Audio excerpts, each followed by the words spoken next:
MLA గారు రాజేందర్ రెడ్డి అన్న గారు మాట్లాడుతూ వారు చూపించిన వీడియో అనేది కల్వకుంట్ల చంద్రశేఖరరావు గారు తెలంగాణ రాష్ట్రానికి ముఖ్యమంత్రి ఉన్నప్పుడు, కేటీఆర్ మంత్రి ఉన్నప్పుడు కేసీఆర్ గారిని ఉద్దేశించి ఆ రోజు ఒక మాట అన్నందుకు, ఆ రోజు పిసిసి అధ్యక్షునికి ఉన్న మా నాయకుడు ఒక మాట అన్నందుకు పెద్ద సంస్కారవంతుని లెక్క, పెద్ద నీతివంతుని లెక్క, పెద్ద గుణవంతుని లెక్క అసెంబ్లీ సాక్షిగా ఒక మంత్రి హోదాలో మనము ఎమ్మెల్యేలుగా ఎంపీలుగా మనం ఉన్న వ్యక్తులము సంస్కారంతో మాట్లాడాలి, విమర్శించినప్పుడు పద్ధతిగా విమర్శించాలి, ముఖ్యమంత్రి కుర్చీని గౌరవించాలి, ఏది పడితే అది మాట్లాడొద్దు, ముఖ్యమంత్రి గానికి ఇంత దిగజారుడు అవసరమా అని చెప్పి ఒక సత్య హరిశ్చంద్రుడు లెక్క కేటీఆర్ మాట్లాడిన మాటలు అవి. ఈరోజు నేను కూడా ఆయన కంటే వయసులో చిన్నోన్ని, నేను కూడా అరే కేటీఆర్ అనొచ్చు, కానీ అట్లా మాట్లాడొద్దు అని చెప్పి పెద్దలు మా రాజేందర్ రెడ్డి అన్న, మా మహేష్ అన్న, మా రేవంత్ రెడ్డి గారు అంటారు, అరే ఆవేశపడొద్దు, నువ్వు పెద్దల సభలో ఉన్నావు, గౌరవంతో మాట్లాడాలని అంటారు. ఇష్టం ఉన్నట్టు నేను కూడా విమర్శించవచ్చు, తెలంగాణ రాష్ట్రాన్ని దోచుకున్న లుచ్చాగాళ్ళు మీరు అని చెప్పి చెప్పొచ్చు, కానీ అట్లా చెప్పలేము. ఎందుకంటే మేము ఆ కుర్చీలలో ఒక హోదాలు ఉన్నప్పుడు బాధ్యతతోటి ప్రవర్తించాలి, బాధ్యతతోటి మాట్లాడాలని చెప్పి ఆ హోదా కుర్చీ నీ దృష్టిలో పెట్టుకొని మేము మాట్లాడము.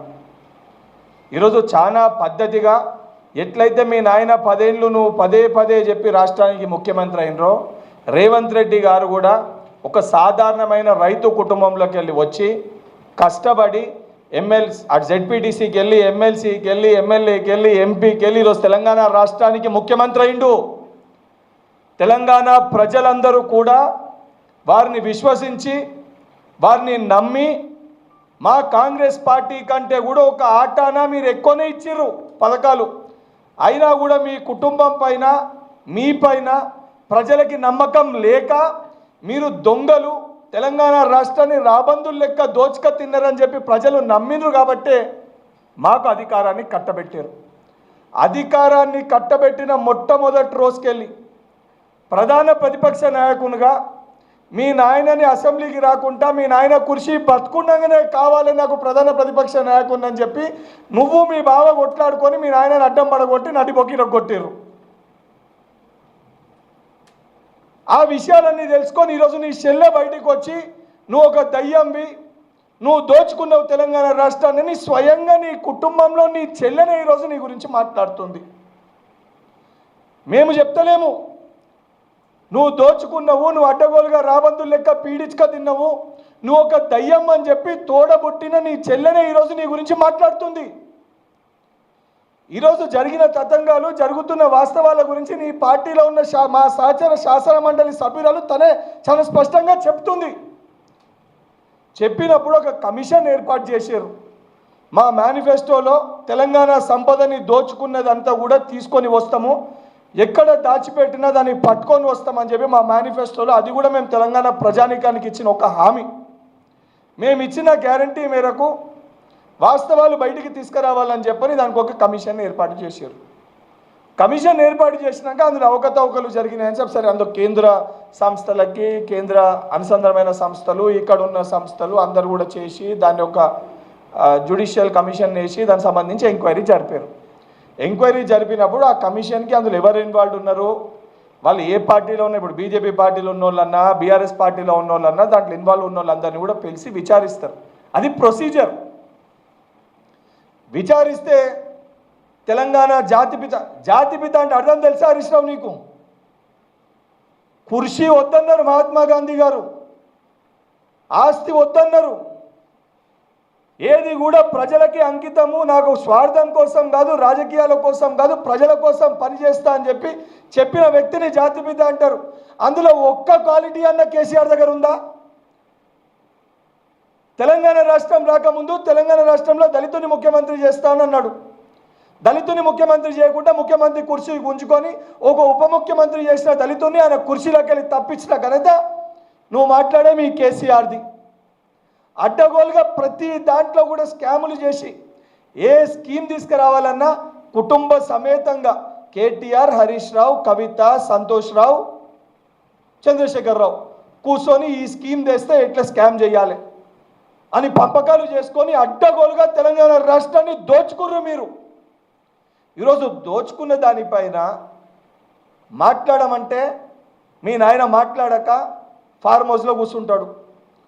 విచారణకి పిలిస్తే ఏదో సాధించినామని చెప్పని దాన్ని ఏదో పీకుడుగానే లెక్క పోటుగానే లెక్క ఏదో ఉద్యమానికి పోతున్నామన్నట్టు దానికి ఒక కవరింగ్ ఇస్తూ ఒక ఉద్యమకారుని లెక్క ఒక బిల్డప్ ఇస్తూ ఈరోజు దానికి విచారణకు వచ్చి ఒక ఒక డ్రామా కంపెనీని తెలంగాణ మీ చెల్లె కూడా గతంలో అట్లనే డ్రామాలు చేసింది. లిక్కర్ కేసులో పోతే దాన్ని ఏదో తెలంగాణ బ్రాండ్ ఇమేజ్ పెంచుతున్నా అనే విధంగా చేసింది. తర్వాత ఆమె పరిస్థితి ఏమైందో ఈరోజు యావత్ తెలంగాణ సమాజం చూస్తుంది. మరి తనే అంటుంది స్వయంగా ఆ పరిస్థితి కూడా మీరే కారకులు అని చెప్పి. వాటికి సమాధానం చెప్పకుండా అడ్డగోలుగా ఇష్టం ఉన్నట్టు ఒక ఎమ్మెల్యే అని చెప్పి కూడా మర్చిపోయి మా ముఖ్యమంత్రి గారిని విమర్శిస్తే, ఆ కుర్చీని విమర్శిస్తే రేపు పొద్దున నువ్వు కూడా బయట తిరిగితే నీ గుడ్డలు కూడా ఊడదీసి కొట్టే పరిస్థితి ఏర్పడుతుంది. బల్మూరి వెంకటబాబు ఎమ్మెల్సీ అని చెప్పి నేను నా హోదా అన్నీ కూడా పెట్టుకొని నేను ఉంటా. కానీ తెలంగాణలో ఉన్న యువకులు కాంగ్రెస్ పార్టీ శ్రేణులు వాళ్ళకి అంత ఓపిక ఉండదు. దాంట్లో కూడా కొంతమంది ఆవేశపరులు ఉంటారు. రేపు పొద్దున నువ్వు బయట తిరిగితే మళ్ళీ అదేనా జరిగితే కూడా మళ్ళీ మీరు చేయించినని మమ్మల్ని అంటారు. నిన్ను చూసి నీ దగ్గర ఉన్న కొంతమంది తాడి చెట్టులుగా పెరిగిన కొంతమంది ఎమ్మెల్యేలు కూడా ఇష్టం ఉన్నట్టు ట్వీట్లు పెడతారు. బిడ్డ నీకు చెప్తున్నా, నీకు నిజంగా సోషల్ మీడియాలో మా నాయకుల పైన వీళ్ళు ఇదేం కొన్నారు అదేం తీసుకుర్రు అని చెప్పి పదే పదే అడ్డగోలుగా ఫేక్ హ్యాండిల్స్కి నువ్వు పెడుతున్నావు కదా. ఇవాళ ప్రెస్ పరంగా నీకు చెప్తున్నా, 2015కి వెళ్ళి నువ్వు చేసిన ప్రతి స్కామ్ను కూడా నువ్వు ఎక్కడెక్కడ ఏమేం చేసినావు. తెలంగాణలో 10 ఏళ్ళు విద్యార్థి విభాగ రాష్ట్ర అధ్యక్షుని లెక్క పనిచేసిన నాకంటూ కూడా తెలంగాణ రాష్ట్రంలో ఎన్ఎస్సీ ఒక పెద్ద సైన్యం ఉంది. ప్రతి ఒక్కటి కూడా ఆధారాలతో సహా నేను కూడా బయటికి తీసుకొని వస్తా. ఒక్కొక్కటిగా కోవిడ్ టైంలో నువ్వు చేసిన స్కామ్లు కానీ అంబులెన్స్లు అని చెప్పి ఏ వ్యక్తుల్ని నువ్వు ఉద్దేశించి 830 కోట్లు ఒక స్కీమ్కి సంబంధించి ఏది బయటికి తీసుకొని వచ్చినావు. ఇది కేవలం నేను చెప్పేది నీకు కొన్ని శాంపుల్స్ మట్టుకే. అవన్నిటినీ కూడా బయటికి తీసుకొని వస్తా. నువ్వు చేసిన అడ్డగోలుగా ఏవైతున్నాయో ప్రభుత్వ పరంగా వాటన్నిటినీ కూడా ముఖ్యమంత్రి గారి దృష్టికి తీసుకొని వెళ్ళి కంప్లైంట్ పెట్టడం జరుగుతుంది.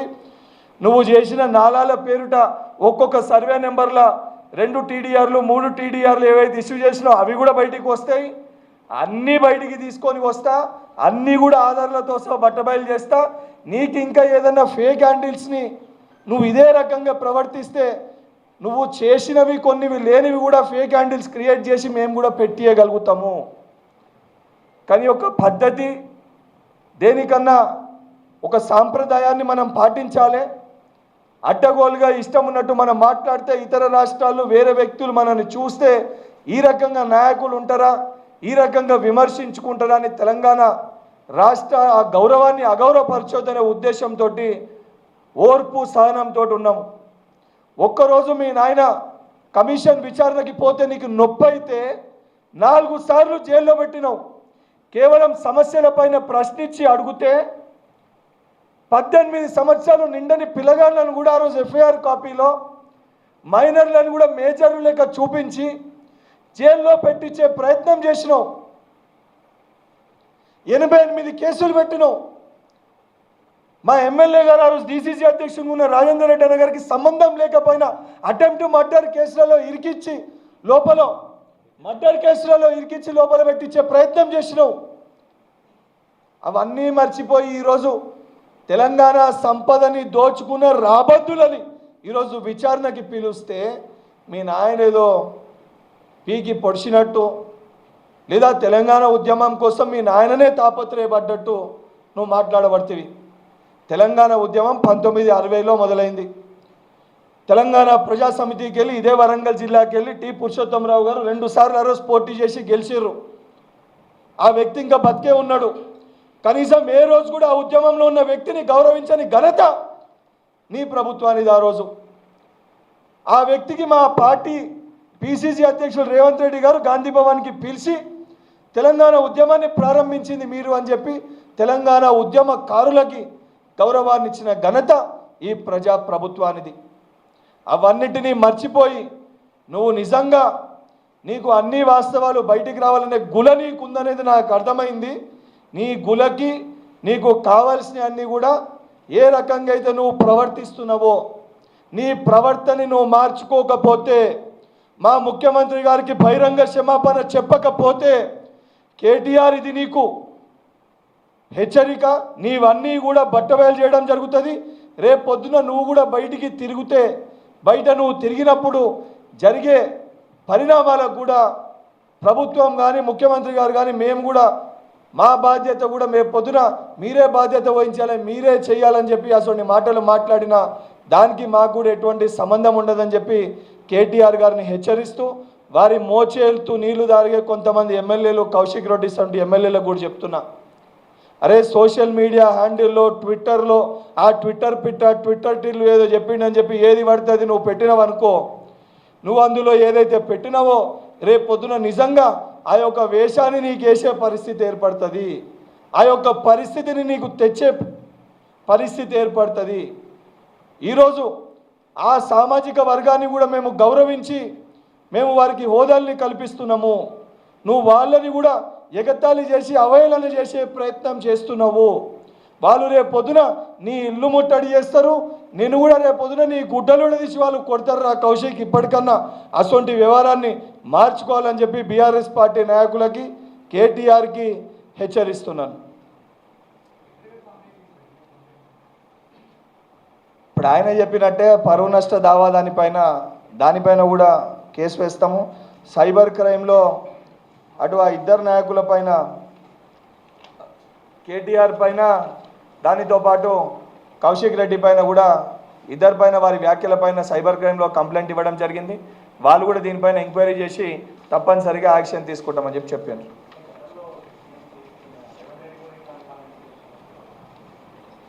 అన్న ఇప్పుడు చాలా క్లియర్గా గతంలో ఒక మాట మాట్లాడితేనే నీతివంతం లెక్క కేటీఆర్ ఎట్లా మాట్లాడిండో చూపించిన మీకు అదే చెప్తున్నా. ఆయన నిజంగా దాన్ని ఉద్దేశించే కేటీఆర్ మాట్లాడాలనుకుంటే నేను ఏముంది అన్న, నేను కూడా ప్రెస్ మీట్లు అనొచ్చు, వాడిని గుడ్డలు కూడా తీసి కొడతా, వాడిని తంత, వాడో లుచ్చా, వాడో లఫుడ్, వాడో లఫంగా నేను కూడా అనొచ్చు. కానీ ఎందుకు అంటలేను? నేను ఒక ఎమ్మెల్సీ ఉన్న అటువంటి మాటలు వాడకూడదు, మంచిది కాదు, పద్ధతి కాదు అనే ఉద్దేశంతో నేను మాట్లాడతలే. లేదు ఆయనకి అదే రకంగా సమాధానం చెప్తే బీఆర్ఎస్ పార్టీ నాయకులకు అర్థమవుతుందని అంటే దాన్ని కూడా స్పష్టంగా చెప్పమనండి. మీరు కూడా అనండి, మేము కూడా అంటామంటే వారికంటే మంచిగా మాట్లాడవచ్చు. ఇంకా ఆయనన్న అమెరికాలో కొన్ని రోజులు పోయి ఆడేదో పాసిపని అదేదో చేసిట్టు వచ్చిండు. నేను పుట్టి పెరిగింది హైదరాబాద్లో. నేను హిందీ, తెలుగు, ఇంగ్లీష్ అన్ని భాషలలో, అన్ని మళ్ళీ కరీంనగర్ అన్ని యాసలలో అడ్డగోలుగా తిట్టగలుగుతాను నేను కూడా. కానీ ప్రజాప్రతినిధులుగా ఉన్నప్పుడు ఒక బాధ్యతతోటి వ్యవహరించాలి. ఆ సంస్కృతి సాంప్రదాయం సరే గతంలో ఎవరు చేసినా అసలు చేయకూడదని చెప్పి మంత్రి హోదాలో ఉన్న నువ్వే మాట్లాడినావు. ముఖ్యమంత్రి కానీ ఇట్లా మాట్లాడతారు, అట్లా మాట్లాడతారు. మరి ఈరోజు నువ్వు ఏం ప్రవర్తిస్తున్నావు, నీ ప్రవర్తన ఏ రకంగా ఉందనేది ఆయన అడుగుతున్నా.